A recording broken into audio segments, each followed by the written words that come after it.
At ayan mga ka-crypto, narito po ang ating pinakaunang balita rito kung saan ang sabi rito, analyst says XRP is lined up to reach $70 by the end of June. And here's why. Ayan, $1 ngayon, 70 dolyar sa June. Hindi po ito magic at lalong hindi po ito budol. Ito ang pinakabagong hula ng sikat na analyst na si Crypto Bull para kay XRP. Pero bago ka mag-resign sa trabaho o bumili ng mansyon sa Minecraft, himayin muna natin. Paano nga ba aabot sa XRP sa ganyan kataas na presyo sa loob lang ng ilang buwan? Ayan, ang basehan po ng forecast na ito ay hindi hula-hula sa bulang kristal, kundi ang tinatawag na logarithmic chart analysis. Ayan, ayon po sa history, sa XRP ay parang yung ex mong mahilig magmulto. Matagal na tahimik, pero kapag nagparamdam uli, biglang pasabog. Sinasabi ng chart na sinusunod ni XRP ang cycle symmetry mula sa mga nakaraang taon. Sa madaling salita, kapag nabasag ang key resistance levels, ang takbo ng presyo ay hindi na parang hagdan, kundi parang rocket na nakalimutan ang preno. Pero teka, ibaba muna natin ang ating excitement level. Sa ngayon sa XRP ay parang pagong na nasa gitna ng kalsada.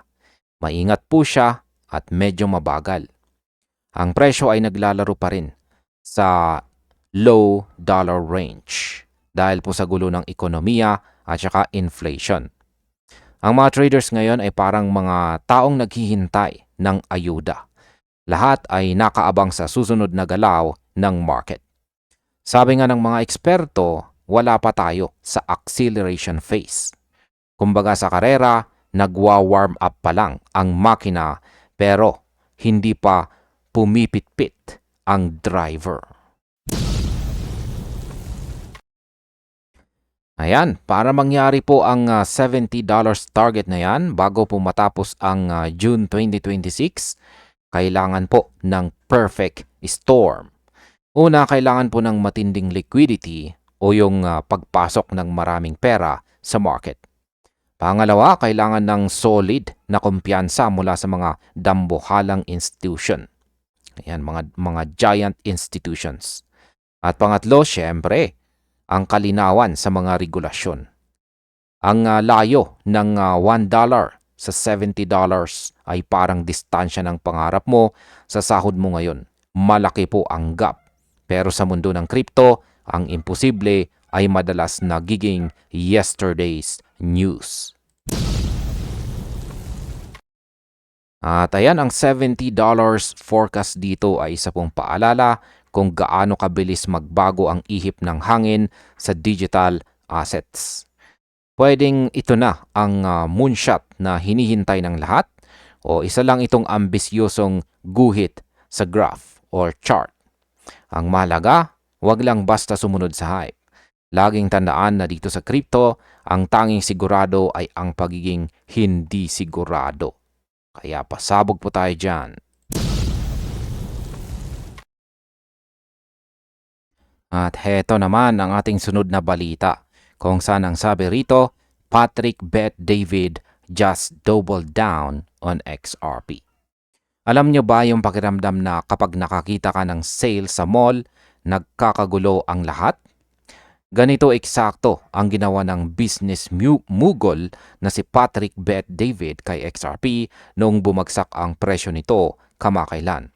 Habang ang iba ay nanginginig sa takot dahil bumulusok si XRP sa $1.13, ang pinakamababa po nito simula noong late 2024, itong si PBD or Patrick Bet David, relax lang. Imbis na mag-panic sell, nag-panic buy po siya. Kinumpirma po ng crypto commentator na si X Finance Bull ang isang clip kung saan inamin ni Beth David na I just bought a bunch of XRP and Bitcoin yesterday. Take note, hindi lang ito basta bili, kundi isang bulto. Ito yung tinatawag nating smart money move. Habang ang karamihan ay umiiyak dahil sa pula ang market, ang mga disiplinadong investor naman ay tinitignan ito bilang 50% off na discount coupon sa Jollibee. Mahirap tanggihan. Ngayon ay bakit nga ba ito ginawa ni PBD? Yan, ginawa niya ito dahil sa tinatawag na dollar cost averaging or DCA. Sabi nga niya, ang DCA ay madaling ituro pero napakahirap gawin. Parang pagdadayet lang yan. Alam nating lahat na kailangan nating umiwas sa kanin pero pagsapit ng hapunan, extra rice please. Sa crypto, ang hirap bumili kapag nakikita mong bumabagsak ang presyo. Pero si Beth David, pinatunayan na ang disiplina ang nagpapanalo sa laro. At mukhang tama po ang kanyang kumpas. Matapos po ang kanyang pag-double down nung nasa $1.13 ang presyo, mabilis na bumalik si XRP sa 1.4. Isipin mo, parang bumili ka lang ng sapatos na discounted tapos kinabukasan back to original price na uli. Ang pag-recover na ito ay nagpapakita po ng resilience kay XRP sa kabila ng volatility ng market. Pinatunayan lang nito na ang market dip ay hindi katapusan ng mundo, kundi pagkakataon para sa mga may conviction. Ayan, ang mensahe po rito ay napakasimple. Ang volatility ay normal dito sa crypto. Pero ang pagiging strategic, gaya po ng ginawa ni PBD dito, ang siyang naghihiwalay sa mga investors sa mga sugalero. Hindi kailangang hulaan ang bottom ng market. Kailangan mo lang ng plano at matibay na sikmura. Kaya sa susunod na makakita ka ng pula or red sa chart, tanungin mo ang sarili mo, iiyak ka ba o magsha-shopping gaya ni Patrick?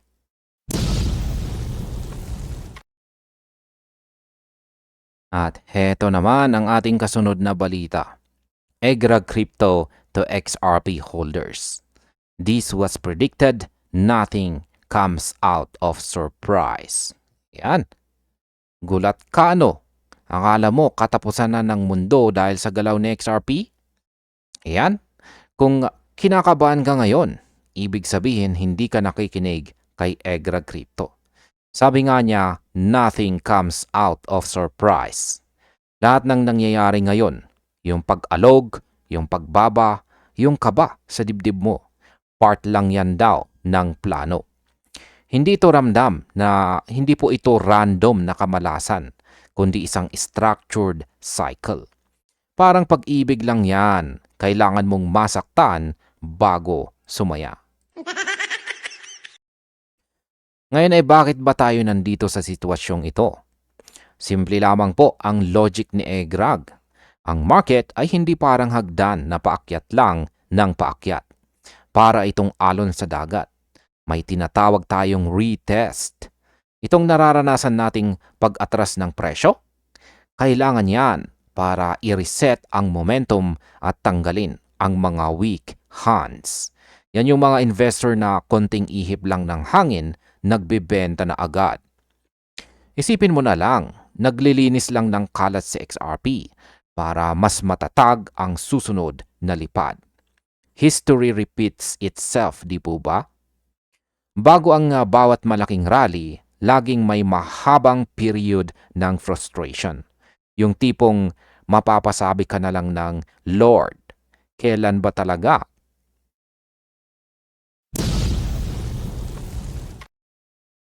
Ngayong early 2026, aminado tayo. Medyo restrained ang galaw at ang tanong ay bakit? Hindi lang naman si XRP ang may kasalanan. Nandyan din ang inflation, interest rates at ang kawalan ng malinaw na direksyon sa global market. Pero heto po ang catch. Habang ang iba ay nakafocus sa red candles ngayon, ang mga pro-analyst ay nakatingin sa malaking picture. Ang consolidation phase na ito ay parang pag-ipon ng buwelo. Kung wala pang malakas na capital inflow, asahan mong maglalaro muna tayo sa sideways. Nakakainip? Oo. Nakakakaba? Siguro. Pero predictable ba? Ang sabi ni Egrag, definitely. Ang pinakamalaking laban sa crypto ay hindi ang charts, kundi ang sarili nating emosyon. Stressful, sobra. Pero sabi ni Egrag, ang conviction o paninindigan mo ay dapat mas matibay kaysa sa discomfort na nararamdaman mo ngayon. Maraming tao ang nag-i-exit bago pa dumating ang totoong expansion phase. Tandaan po natin, ang yaman ay hindi nakukuha sa pagpapanic sell tuwing may pullback. Nakukuha ito sa disiplina. Kung ang plano mo ay pang long term, bakit ka natatakot sa short term na likot? Ang patience sa crypto ay hindi lamang po paghihintay. Ito ay pagpapanatili ng tamang mindset habang naghihintay. Ayan, ang XRP consolidation po ay bahagi lang talaga ng rhythmic progression. Parang kanta, may low notes bago ang high notes. Walang himala po rito. Lahat ay ayon sa cycle. Kaya ang tanong na lang, ikaw ba kasama ka pa rin ba pagdating ng decisive move o naging biktima ka na ng sarili mong kaba? Nothing is a surprise kung alam mo ang binili mo. Kaya manatiling kalmado, manatiling matalino. Ang sabi naman sa balitang ito ay analyst says XRP flip the switch moment is coming. Here's the signal. Alam nyo, ang pag-invest kay XRP ay parang panunood ng teleserye. Sobrang haba ng lumbay, daming kontrabida, pero alam mong sa huli, may plot twist na magaganap. Sa ngayon, sa XRP ay nasa gitna ng tinatawag nating pivotal period. Habang ang iba ay nawawalan na ng pag-asa, ang mga veterano ay tahimik lang na nag-iipon. At ang tanong ay bakit?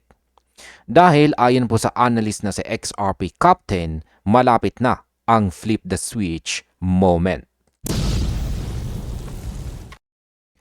Ngayon ay pag-usapan po natin ang realidad. Simula noong matapos ang 2025, medyo matulungin ang presyo ni XRP.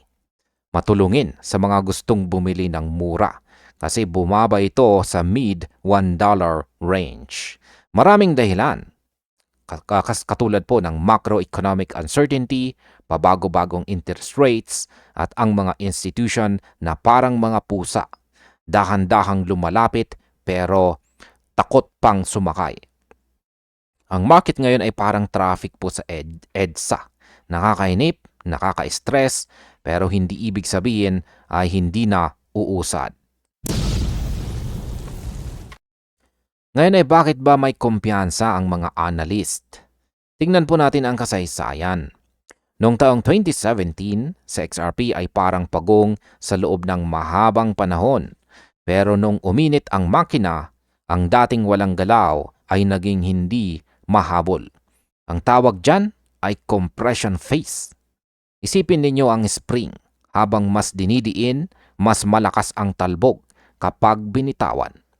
Ang paulit-ulit na pagtest sa support levels ay hindi sinyales ng paghina, kundi paghahanda para sa mas malakas na expansion. Ngayon ay hindi lang ito tungkol sa chart. Ang pag-angat ng XRP ay nakadepende rin sa tinatawag nating macro forces. Kailangan natin ng stability sa monetary policy at mas malinaw na regulasyon. Kapag ang mga malalaking isda o institutional investors ay nakaramdam na safe na ang tubig, dito papasok ang malaking kapital. Sa madaling salita, hinihintay lang natin na mag-align ang mga bituin at ang mga bangko. Ngayon, ang masasabi ko po rito ay ang flip the switch ay hindi nangangahulugang dahan-dahang akyat ang presyo. Sa crypto, ang galaw ay non-linear. Isang gabi lang, pwedeng mag-iba ang buong kwento. Kaya ang tanong, kapag pinindot na ang switch, kasama ka ba sa maliwanag o nasa dilim ka pa rin dahil bumitaw ka agad? Ang kasaysayan ay hindi garantiya, pero madalas itong nagpaparamdam.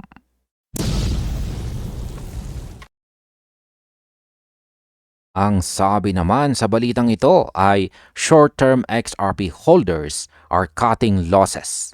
Here's what happened. Ayan, akala ng marami, to the moon na. Pero bakit parang marami ang bumibitaw? Kaya pag-usapan po natin ang real talk dito kay XRP. Alam nyo ba na ang mga tinatawag nating short-term holders, ito po yung mga kakaisang buwan hanggang 3 buwan pa lang na may hawak ng XRP ay nagpa-panic selling na ngayon. Sa madaling salita, cut loss is the name of the game para sa kanila. Nitong nakalipas lamang po na February 9, hawak ng grupong ito ang mahigit 9% ng total supply na XRP habang nasa $1.44 ang presyo. Pero pagdating ng pag-atake ng mga bears at bumagsak ang presyo sa $1.13 na siyang pinakamababa natin simula pa noong 2024, ayun, nagtakbuhan na sila. Ang tawag dito ng mga crypto analyst gaya ni Steph is Crypto ay paper hands moment. Nakita natin sa data na sumabog ang accumulation noong January. Pero dahil sa retracement o yung pansamantalang pagbaba ng presyo, natakot ang mga bagong pasok. Parang ganito lang yan. Pumasok ka sa party kasi akala mo may libreng buffet. Nung malamig na yung spaghetti, umuwi ka agad. Hindi mo alam, may litson palang paparating. Kasi eto ang plot twist. Habang nagkakagulo ang mga short-term holders, ang mga long-term holders o yung mga veterano na kay XRP, steady lang. Hindi sila natitibag. Solid pa rin ang supply distribution sa mga taong sanay na sa alon ng crypto. Ang historical trend na itong si XRP pagkatapos ng mga ganitong temporary liquidation. Madalas ay sumusunod po ang recovery. Ang mga nag-cut loss ngayon, posibleng sila rin ang bibili sa mas mahal na presyo kapag bumalik na ang momentum. Sabi nga dito sa mundo ng crypto, ang market ay isang tool para ilipat ang pera mula sa mga mainipin papunta sa mga pasensyoso. Kaya ang tanong ngayon, isa ka ba sa mga natakot o isa ka sa mga naghihintay ng litson? At ayan, ang data po ay malinaw. Ang short-term struggle ay hindi nangangahulugan na tapos na ang laban. Ito ay adjustment lang habang nililinis ang market mula sa mga speculators. Kaya pasabog po tayo dyan. Ang tindi ng kasunod na balitang ito, kung saan sabi rito ay something big is resetting in XRP derivatives. Ayan.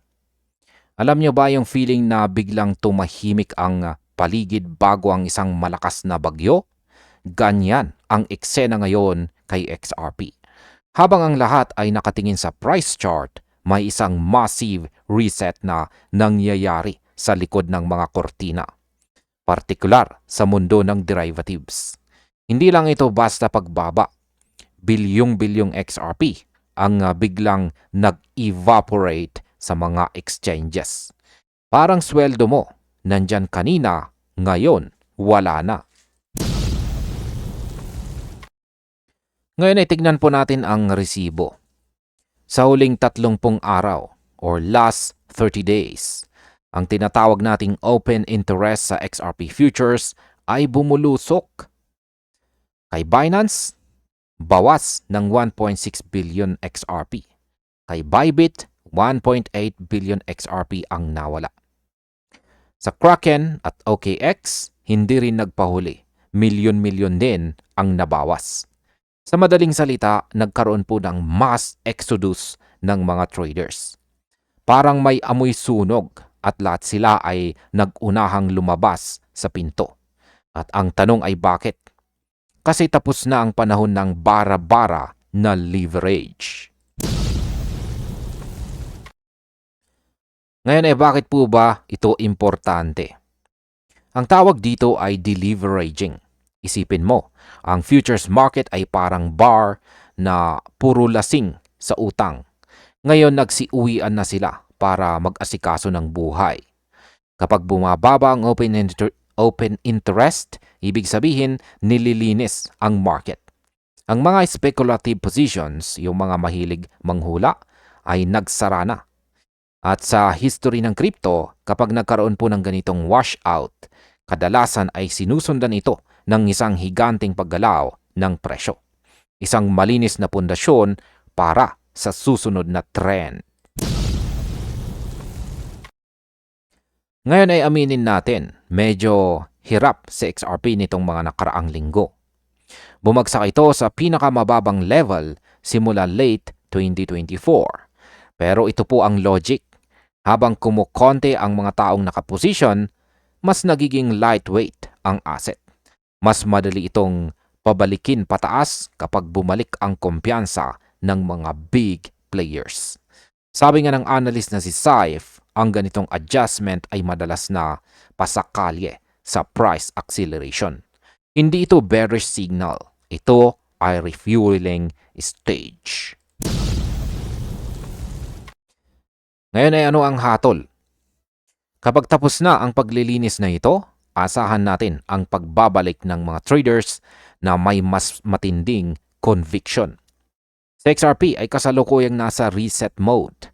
Kaya ang tanong, sasama ka ba sa pag-reset o maiiwan ka sa labas habang nagaganap ang susunod na pagsabog? Tandaan, dito po sa crypto, ang pinakadelikadong panahon ay kapag ang lahat ay takot dahil dito nagsisimula ang totoong pera.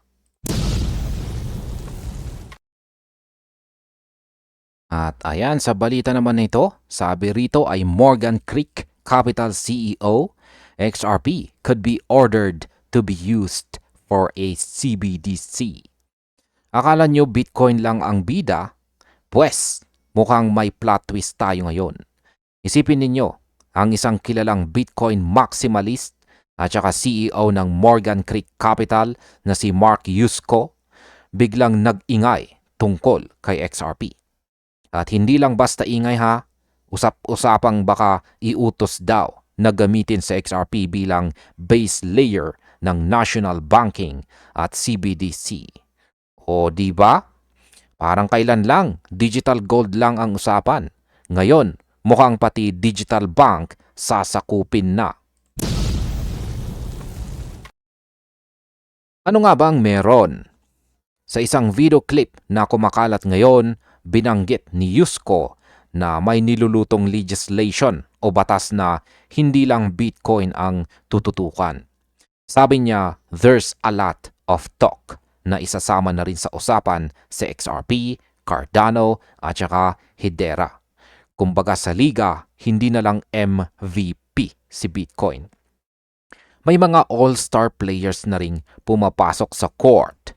At ang matindi pa rito, may mga bulong-bulungan na ang mga founders ng mga coin na ito ay direkta nang nakikipag-usap sa administrasyon. Pero ito po ang tunay na pasabog. Sinabi ni Yusko na may posibilidad na si XRP ay i-order o gamitin bilang base layer para sa national banking. Isipin ninyo yon, si XRP ay madalas na mabash, baka maging pundasyon ng pera ng isang bansa. Sabi pa nga ni Yusko, I don't know if it will happen or not. But if that does happen, that changes things. Sa madaling salita, kapag natuloy ito, maiiwan ang mga mapang-asar sa kangkungan habang ang XRP Army ay nasa buwan na. Ngayon ay bakit nga ba ito big deal? Big deal ito kasi si Mark Yusko ay kilalang Bitcoin guy. Para siyang fan ng Ginebra na biglang nag-cheer sa Magnolia. Hindi ito basta hopium o pangarap lang ng mga holders. Sabi nga ng isang netizen, elite level breadcrumbs ito. Ibig sabihin, may mga pahiwatig na galing sa itaas. Kung dati ay tinitignan lang sa XRP para sa mabilisang transfer, ngayon ang usapan ay national security at financial infrastructure na. Parang yung ex mong akala mo rebound lang, yun pala ang pakakasalan mo. At ayan, yan ang masasabi ko po tungkol dito or ang aking opinion dito ay speculation pa lamang ito at usap-usapan. Pero kapag ang mga ganitong kalaking tao ang nagsasalita, ibig sabihin may usok sa likod ng apoy. Kaya ang tanong, handa na ba ang portfolio ninyo kung sakaling si XRP nga ang maging base layer ng bagong sistema? Kaya abangan po natin yung susunod na update tungkol sa balitang ito. Kaya pasabog po tayo dyan. At ayan, narito na po ang ating panghuling matinding balita sa video na ito. Kung saan ang sabi rito ay Dark Defender to XRP holders. Chin up, we will make this. And here's why. Ayan mga ka-crypto, grabe ang bakbakan sa crypto market ngayon, ano? Parang roller coaster na sira ang preno. Nakakahilo, nakakasuka, at mapapaisip ka na lang kung bakit ka pa pumasok dito. Pero bago mo ibenta pati ang kidney mo, makinig ka muna. Alam mo ba na ayon sa sikat na analyst na si Dark Defender, ang tanging kailangan mo lang ngayon ay chin up? Bakit? Dahil baka nasa dulo na tayo ng kalbaryo. Ngayon ay pag-usapan po natin ang tinatawag na Elliott Wave Theory. Para itong weather forecast, pero para sa pera. Sinasabi rito na ang market ay gumagalaw sa 5 waves. Yan ang waves 1, 3 at saka 5 ang paakyat, habang ang 2 at saka 4 naman ang pahinga o correction. Sa madaling salita, si XRP ngayon ay parang estudyanteng nagre-review ng malupit para sa final exam. Nakakapagod, nakaka-drain, pero kailangan para sa graduation. Sabi ni Dark Defender, tapos na ang correction phase. Ibig sabihin, tapos na ang break time. Balik trabaho na ang mga bulls. Alam nyo mga ka-crypto, ang corrective waves ang pinakamahirap na part. Ito yung moment na mapapakamot ka sa ulo at tatanungin mo ang sarili mo kung mas mainam pa bang nag-invest ka na lang sa sari-sari store o kaya sa breeding ng dagang Costa. Kasi naman ang bagal, ang daming fake outs. Pero ayon po sa technical analysis, itong boring na phase na ito ang pundasyon para sa susunod na pagsabog. Para lang yang pag-ibig. Kung hindi mo kayang tiisin ang topak niya sa corrective phase, hindi mo deserve ang sweetness niya sa wave 5.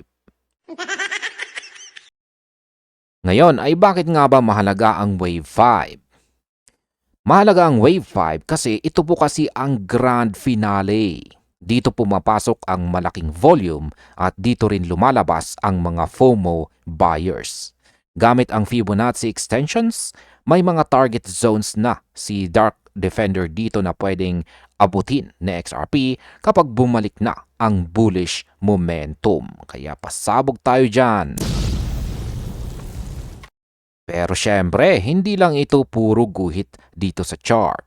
Tinitignan din natin ang 2026 macroeconomy.